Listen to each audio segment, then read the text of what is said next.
करके पाकिस्तान को मुंह तोड़ जवाब दिया। लेकिन अब यह लगता है कि अब कुछ और बड़ा करना पड़ेगा।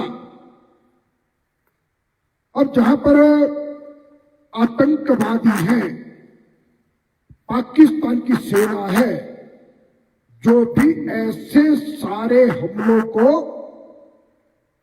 बढ़ावा देते हैं, उन सबको नेस्तनाबूद करना है। और परसों प्रधानमंत्री जी आए। प्रधानमंत्री जी ने आते ही जो कैबिनेट काउंसिल की मीटिंग की है, उसमें ऐसे निर्णय लिए गए जिसकी कल्पना दुनिया में कभी किसी ने की नहीं होगी। उन्होंने कहा कि सन 1960 में भारत और पाकिस्तान के मध्य सिंधु जल संधि हुई थी, जिसके आधार पर हमारे देश की 3 नदियां, जिसमें हमारी चंद्रभागा जो आगे जाके चिनाब बनती है, झेलम नदी और सिंधु नदी, ये नदियां पाकिस्तान को जाती हैं। और इन नदियों के पानी का 80% जो फायदा मिलता है वह पाकिस्तान को मिलता है और 20% भारत को मिलता है।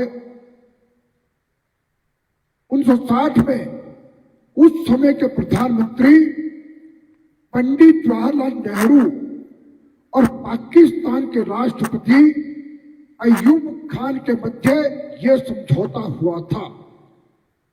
और पहली बार भारत ने कहा है, अब हम इस जल संधि को तोड़ेंगे और इसको रोक दिया है। अब पाकिस्तान ये कह रहा है कि अब भूखे मर जाएंगे, बूंद बूंद के लिए तरस जाएंगे। और उन्होंने इस सिंधु जल नीति को राष्ट्रीय स्तर का दर्जा प्रदान किया है। और हम कूटनीति के तौर पर भी ये सब काम करने वाले हैं, ताकि आतंकवादी देश को ये सीधा संदेश जाए कि हमारे जवान शहीद नहीं होंगे, हमारे निर्दोष नहीं मरेंगे। और साथ में उन्होंने कहा, पंजाब में अटारी बॉर्डर चेक पोस्ट उसको बंद कर दिया है, किसी तरह का कारोबार वहां से नहीं होगा। ये भी प्रधानमंत्री ने निर्णय लिया है। अब पाकिस्तान का ये कहना है कि हमारा सारा कारोबार चौपट होगा। और पाकिस्तान के नागरिकों को वीजा देना भी बंद किया है। और जो पाकिस्तान के नागरिक भारत में आए हैं, उन सबको कहा है 1 मई तक भारत को खाली कर दो, एक भी पाकिस्तानी भारत देश में नहीं चाहिए, सबको वापस भेजने का प्रबंध किया है। और पाकिस्तानी उच्चायोग में से भी कहा है कि अपना बोरिया बिस्तर बांध करके यहां से निकल जाओ। और साथियों, अब आने वाले दिनों में पाकिस्तान से किसी प्रकार की कोई वार्ता नहीं होगी। और मैं आज इस कार्यक्रम में सभी के ओर से जो हमारे पर्यटक लगभग 28 हैं, जो मृत्यु का ग्रास बने हैं आतंकवादियों की गोली के कारण से, उन सब की आत्मा की शांति की प्रार्थना करता हूं। और साथ में जो लोग घायल अवस्था में अस्पतालों में हैं, उनके शीघ्र स्वास्थ्य लाभ की कामना करता हूं।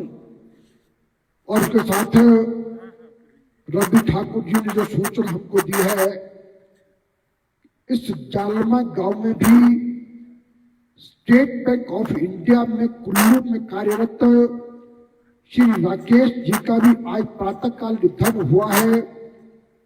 उनके प्रति और उनके परिवार के प्रति भी हम अपनी ओर से शोक व्यक्त करते हैं। और भाइयों बहनों, आज का ये कार्यक्रम जिसके विषय में चेतराम ने अभी जानकारी दी है। आज विशेष तौर पर हम सभी लोग डॉक्टर भीमराव अंबेडकर जी का स्मरण करने के लिए एकत्रित हुए हैं। और जब भी डॉक्टर भीमराव अंबेडकर जी को हम याद करते हैं तो हम ये बात जरूर करते हैं कि बाबा साहब भीमराव अंबेडकर जी ने कैसे भारत की कल्पना की थी। उन्होंने कहा कि एक ऐसा भारत चाहिए जहां कोई भेदभाव ना हो, जहां हर नागरिक को समान अधिकार प्राप्त हो और जहां दलित, वंचित, पिछड़े और आदिवासी समाज को न्याय, सम्मान और अवसर मिले।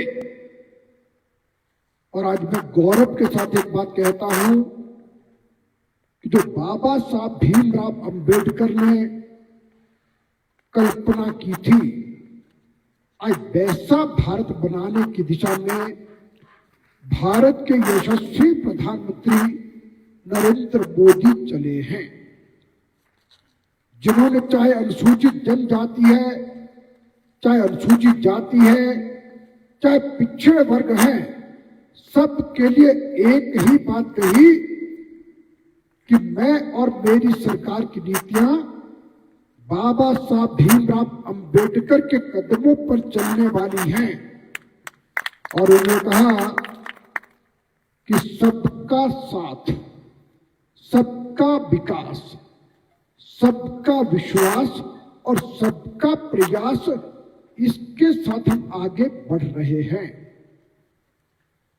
और भाइयों बहनों, हम सभी को एक बात याद रखनी है कि बाबा साहब डॉक्टर भीमराव अंबेडकर कौन थे। भाई चेतराम जी ने बहुत अच्छी प्रकार से आपके सामने बात रखी। ये डॉक्टर भीमराव अंबेडकर हमारे संविधान के निर्माता थे, एक विधि वेता थे, दार्शनिक थे, सामाजिक न्याय के एक प्रेरणा स्रोत रहे। और जब संविधान सभा बनी तो उसके ड्राफ्टिंग कमेटी के आप अध्यक्ष रहे और आपने भारत को एक ऐसा संविधान दिया, और जो संविधान तब भी प्रासंगिक था और आज भी प्रासंगिक है। और डॉक्टर भीमराव अंबेडकर जी ने अपना जीवन जाति आधारित भेदभाव को समाप्त करने में लगाया। और उनको ये कहना था कि जहां पर शांति हो, सुख हो, कोई भेदभाव ना हो, सब धर्मों का मान सम्मान हो, मैं एक ऐसे भारत की कल्पना करता हूं। और बहनों भाइयों, एक बात सोचनी पड़ेगी। आज कांग्रेस के लोग संविधान की दुहाई लेकर के चलते हैं और ये कहते हैं कि संविधान खतरे में है, लेकिन आज संविधान खतरे में नहीं है, बल्कि कांग्रेस पार्टी खतरे में है। अब आप देखिए, जिन डॉक्टर भीमराव अंबेडकर ने देश का संविधान बनाया, कांग्रेस पार्टी ने उन भीमराव अंबेडकर जी का अपमान जितना कर सकते थे उतना किया है। हम सभी को याद है कि जब 1952 का लोकसभा का चुनाव हुआ और उस चुनाव में पंडित जवाहरलाल नेहरू ने बाबा साहब भीमराव अंबेडकर जी को हराने के लिए उनके निजी सहायक, उनका पीए नारायण राव काजरोलकर को उम्मीदवार बनाया और कम्युनिस्टों के साथ मिलकर के डॉक्टर भीमराव अंबेडकर के पीए के समर्थन में चुनावी सभाएं की और जो भुंजा के चुनाव में डॉक्टर भीमराव अंबेडकर जी को कांग्रेस पार्टी ने हराया। और इसके बाद 1954 में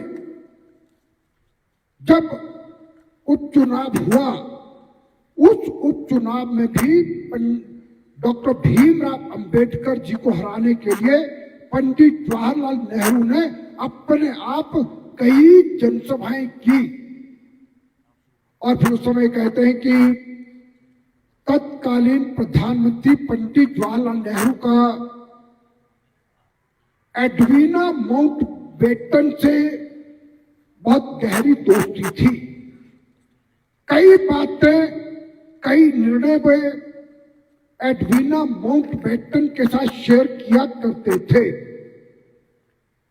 और उन्होंने डॉक्टर भीमराव अंबेडकर जी को चुनाव हराने के लिए एक पत्र एडवीना माउंटबेटन को लिखा और जो पत्र प्रकाशित हो गया है और उसने कहा था ये डॉक्टर भीमराव अंबेडकर से मुझे खतरा लगता है क्योंकि ये देश में सबसे ज्यादा पढ़ा लिखा व्यक्ति है, इसलिए इसको राजनीति से बाहर करना ये मेरे लिए आवश्यक है। अब देखिए, देश को बनाने वाली जो बहुत आवश्यक कमेटियां थी, उन सब कमेटियों से भी इनको बाहर का रास्ता दिखाया गया।